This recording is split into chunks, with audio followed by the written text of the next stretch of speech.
So Tracy, in today's market, we're kind of looking for opportunities, things that get a little bit more creative and give our buyers more opportunity, even sellers as well. But investments in multifamily, this is an area that you have a particular specialty in. Can you kind of explain why you have a specialty in this and how does that work to your advantage for your buyers? Well, I have a very personal investment in that I own rental properties myself. And I purchased my first rental property when I was 22 with the idea of having a cache of rental properties for my retirement. Knowing that, in construction and real estate, you don't typically have a 401k. So that's where it all starts with me. And so I've been doing this now for, 35 years.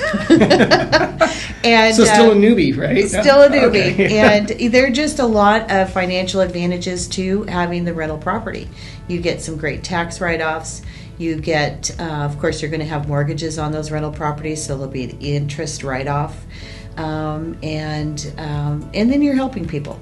You're providing nice, good, clean, slightly under market rentals that are, good for families, 3-bedroom, 2-bathroom typically. And then this is just a great way for you to, first-time home buyer, to be able to step into buying a home, particularly if you identify like a duplex and half of that mortgage is now being paid, plus you have all the tax write-offs, which, is just completely beneficial. So I think first-time home buyers in today's market, in this market, should be looking at least a duplex, because otherwise it's just going to be very unaffordable. It's really true. Owning investment properties myself, also I've seen it's a great way to maintain wealth. I mean, to hold wealth, because that money can be in a bank or it can be in equity in a property. And typically the returns that you're going to get with that money being in a property, you're going to excel. They're going to be much greater than it is if it's just sitting in a savings account, money market, and particularly this year, even in a 401k. Indeed. So it's a great storage of wealth, I found as well. Not to mention the cash flow is kind of nice. It's always nice. And, a great way to start planning for your retirement and keeping those emergency funds up to date. That you're going to retire an incredibly wealthy woman, and that's why I want to nourish this friendship here, because so, I also appreciate that. Yeah, that's always good. And you bring up a really good point, because had you sold a property last year and put the money in your investments, you've lost probably 30%. That's right now. Whereas home prices are coming down, but not anywhere near 30%. And we're not going to see 30%. I agree. Yeah. My wife and I, we lived in our duplex with a renter in the back for 2 years.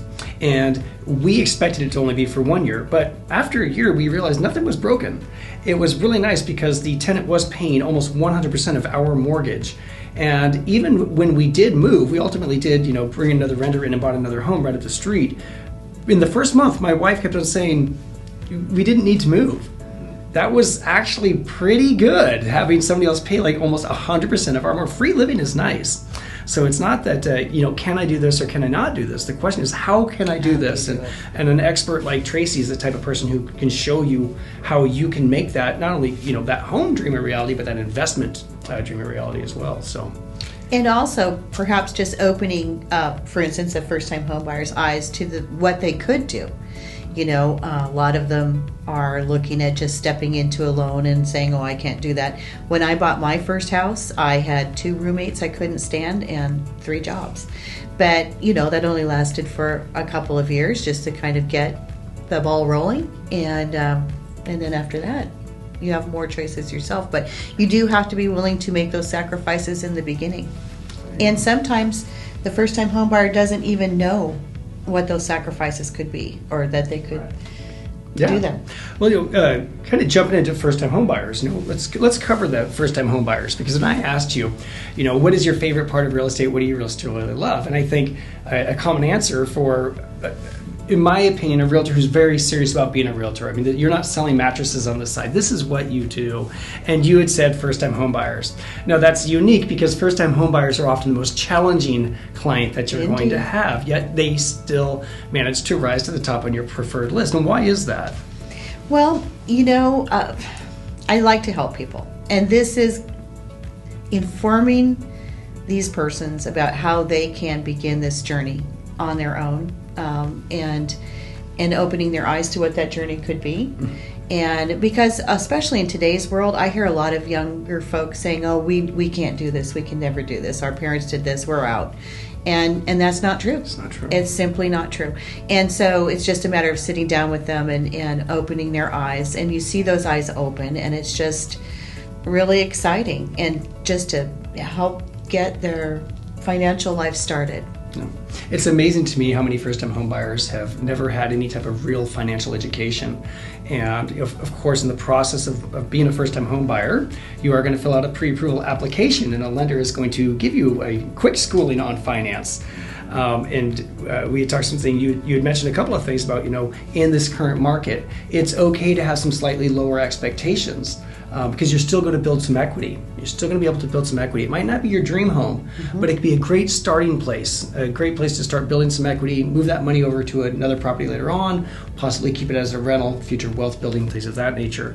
And you had mentioned, kind of like, saving for what's coming up, and you don't know what you need to do until you've spoken with a couple of professionals and let them help you exactly through that process. So, and the great thing too about my first-time home buyers is when I send them over to you, Jim, you get them pretty educated. You're working with them. You let them know what they need to do now and what they need to do in the future to be ready to do what it is that we want to do. That's right. And again, it goes back to the partnership. A first-time home buyer is a partnership between the realtor and the lender, making sure that we are putting them in a position that is going to be to their benefit, that they're not going to be strapped, that they have a plan for that new payment. It's just more than likely going to be higher than what their rent was. But when it comes, current interest rates, we know that 2023, we've seen interest rates rise substantially over what they were last year. And you had something that you had said about interest rates for first-time home buyers versus rent. What was that slogan? Because I thought it was great. So essentially, the interest rates are really high, and most young people have never even heard of interest rates being this high. But if you think that interest rate is high, consider that your rent is 100% interest. So it behooves you to look at purchasing a home. Absolutely. And also then availing yourself of those tax credits and the other benefits of home ownership. Tracy and I were sharing a story. When I bought my first home, it was a small 3-bedroom, 1.5 bath.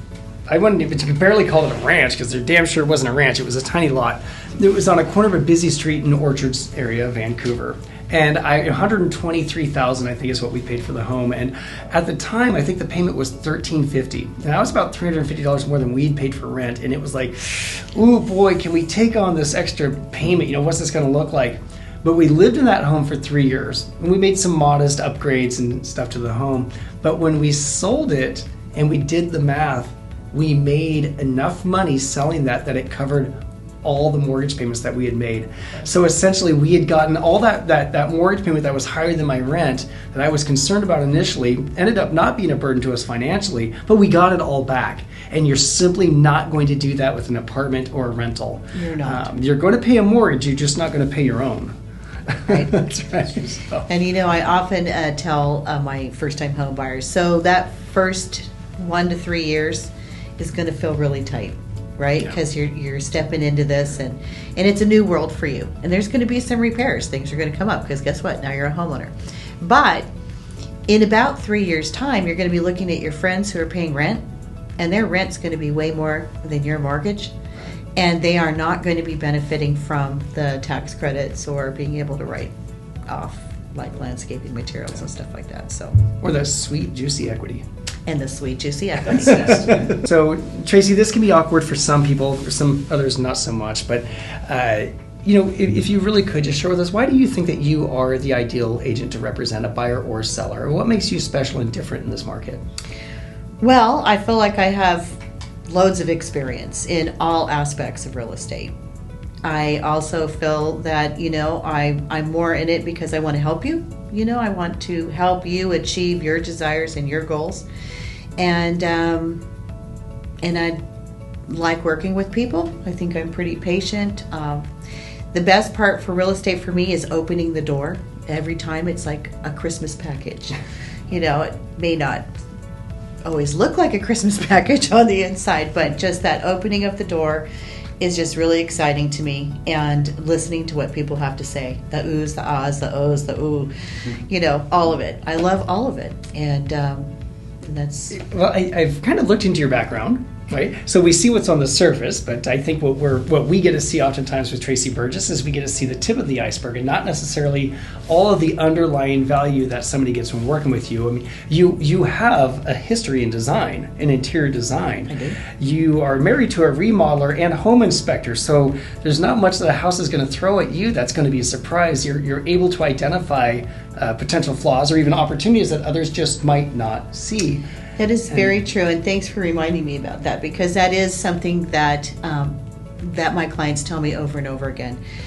I can see stuff, things about a home that are not necessarily correct. I have literally begged clients not to buy certain homes. Please don't buy this house. I'm begging you. And so that certainly helps create a more informed journey for my buyers. And for my sellers too, because I'm able to tell them, hey, you need to fix that right now. Or, you know what, that can wait.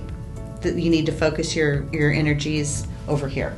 I think 99 Saturdays with a single client speaks very well to your commitment to ensuring that the client is getting what is really going to be right for them at the end of the day. And exactly. So I appreciate that, because anytime that we have a mutual client, I know that they're in incredible hands. And it's so much more than just a transaction. I know from our dealings with each other, it's never transactional. It's personal. It's real. That makes it real estate, I guess, right? It does indeed. It does. Yeah. Excellent. So Tracy, you and I, we're not the new kids on the block, either you or I, right? But we still look incredibly good for our age. For 32, we're both doing really well here. But we find ourselves now in a changing market, right? I mean, up until 2020, when we got to 2020, boy, that changed the market, right? Our market went strongly to the sellers. Overnight. But it's almost as if a rubber band has been stretched and snapped back in another direction.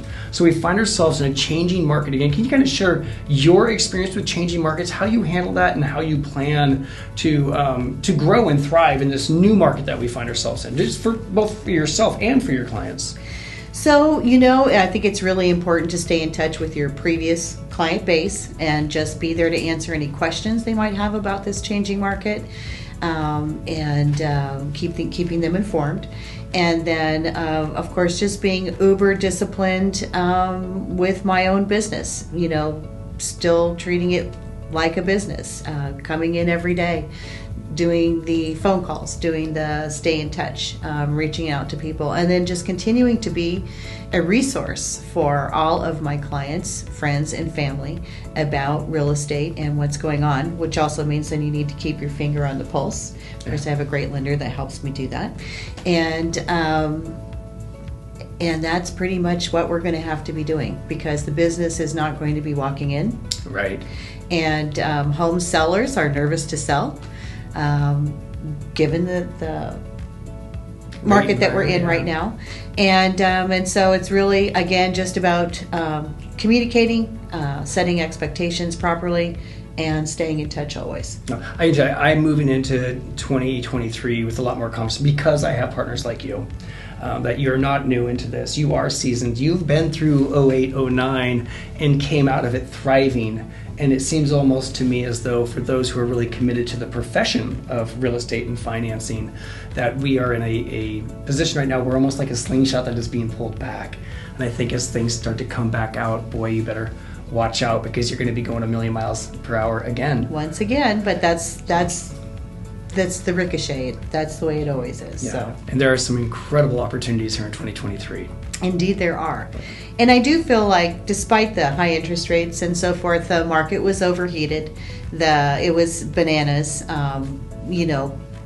First-time home buyers were waiving home inspections and doing all sorts of crazy things that I disagreed with 100%. But, it was sometimes what you had to do to get a deal. So now we are correcting. The values are correcting. And it's going to make a more balanced market. Once we see a little bit more inventory, it's going to balance out even more. I think so. And then it's going to be, I think, so much better for our first-time home buyers. Mm-hmm. They'll actually have a minute to think about things.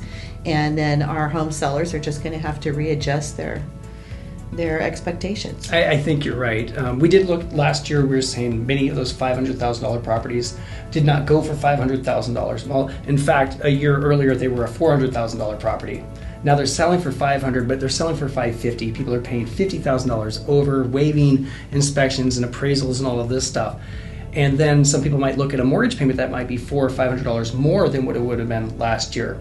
But you didn't have to spend $50,000 over asking to get it. And I did the math on that. And so even though your mortgage payment would be higher, it'd take you about 8.5 years to use up that $50,000 over asking that you would have gone just 1 year ago, right? So you're going to be in a stronger equity position as things return. I believe that as long as people continue to fall in love and have children, housing will continue to be in demand, much like food and clothing. So indeed, and you've seen this. You've been here. This is not new. You kind of know where this is going. And I do. Yeah.